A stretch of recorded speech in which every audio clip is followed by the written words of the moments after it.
Times bestselling author, actress, and all-around Renaissance woman, I guess you could call. Would you call yourself Renaissance? I will take it, Tamron. I take it. I receive it. Because I just keep calling you my soror. Well, because we are both AKAs. We were brought in together. I know. You and your sister Attica are the first sisters inducted into the AKAs, and we were there in Dallas, Texas. There we were, all smiles with Pastor Freddie Haynes, who let him know I'm thinking about him. That was a big moment. It was a huge moment. So was this all happening around the same time we were all having fun in Texas? Yes. So when we were there, she had just come home from that first year of college. So you are asking me about the reimagining of this relationship, right? So they are becoming adults, right? And as Sunny Hostin said, they're cadults. Cadults. Right? They're cadults. Yeah. And so you have to begin to treat them as the adults they're becoming, that they are not yet. And that takes a lot of nuance. Well, because that's a nuance there, because they think that they are more adult than they are. They're the most adult they have ever been. Right. I mean, because I always think back, I mean, when I was 20, you couldn't tell me nothing. And now I'm like, I didn't know anything. And so how do you hold space for that as a parent? And that's a part of what Someday Now, those are the big questions I was asking, that I was sort of holding in my heart, right? When we were getting inducted, I'm like, oh, you know, the love, the connection that we have, that way I've been present for her. How do I do that at a distance? How do I do that lovingly, that gives her space, is holding on, but is also letting go? And I think a lot of parents are doing this dance of holding on, but letting go.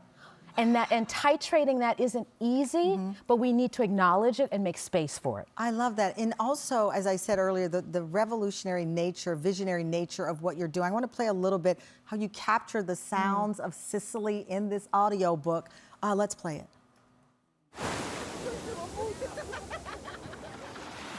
One breath of sea air is 1,000 gifts. That was what my body was reminding me by the end of our trip. And if starting points are just the places we tell ourselves matter so that we can figure out what comes next, a future uncertain, my next starting point was the swath of wide open blue sea.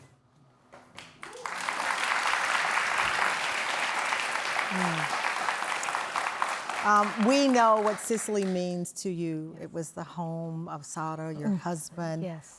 Going back and allowing Sicily to be a part of this story had to be also another healing moment. It really was, because one, I think she and I both needed to kind of acknowledge that we'd spent so much of her childhood traveling there, being with, you know, her grandmother and friends. And I felt that in that season, when she's getting ready to launch and go off into the world in her own way, to fortify ourselves by going to a familiar place that held so much love and family was important. And then to listen to that place. And that's what I'm doing with all the sounds that are in the book. I was listening to it, recording, you know, the sea and different adventures. And it comes together in this deeply immersive and intimate experience. She is now what year in college? She is a junior in college. She's a junior in college now. She is a junior. Okay. The critical question, though, is how often does she come home to get laundry done? Like when she visits, does she bring dirty clothes? Of course she does, as she should, but she does. Because she's still a cadult. She's still a cadult. Yeah. And do you do the laundry? No, I do not do the laundry. I am not doing the laundry. Listen, Tembi's audiobook, Someday Now, is out now. It is the most beautiful storytelling that you will experience. And Tam Fam, you're all getting one. Coming up, Grammy-winning R&B superstar Faith Evans, her deeply personal journey after the break. Oh my God, bless you.